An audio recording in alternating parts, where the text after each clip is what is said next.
Najprej bom prebral poročilo o zapisnik o ugotavljanju izida o tajnem glasovanju za sprejem zahteve za razpis referenduma v zvezi z zakonom o Slovenskem državnem holdingu. Na izredni seji je bilo navzočih 37 državnih svetnikov.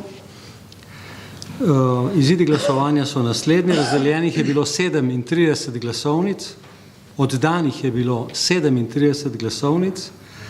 Pri preštevanju smo ugotovili, da je bila ena izpolnjena neveljavno, veljavnih je bilo 36 glasovnic.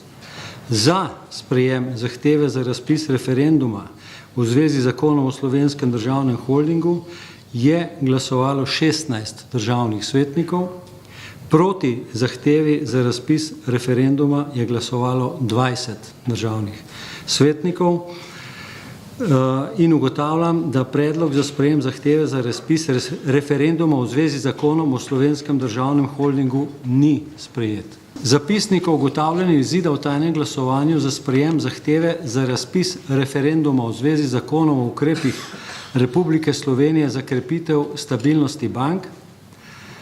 Navzočih je bilo 37 državnih svetnikov, razdeljenih je bilo 37 glasovnic, oddanih je bilo 37, ena je bila izpolnjena neveljavno, veljavnih je bilo 36 glasovnic.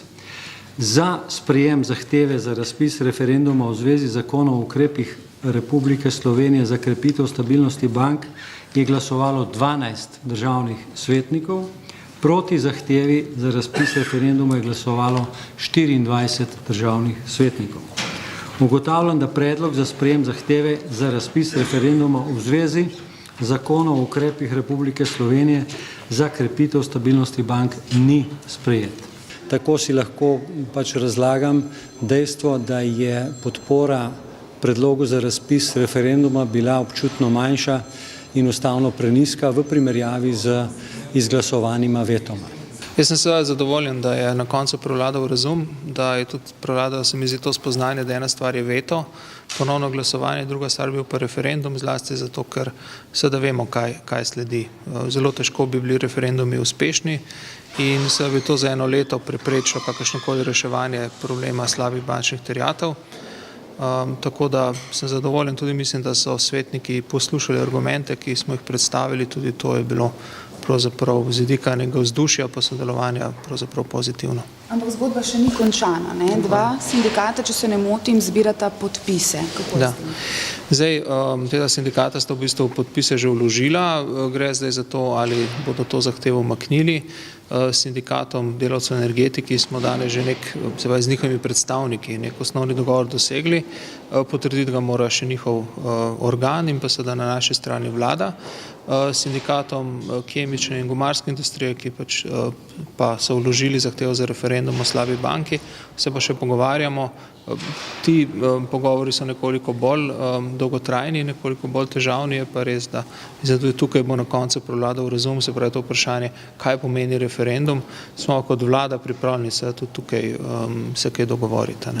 No, če bi vendarle imeli referendum na oba zakona, torej zakon o sanaciji bank in pa o Slovenskem državnem holdingu, in če oba zakona padeta na referendumu, kakšne so takojšnje posledice za Slovenijo?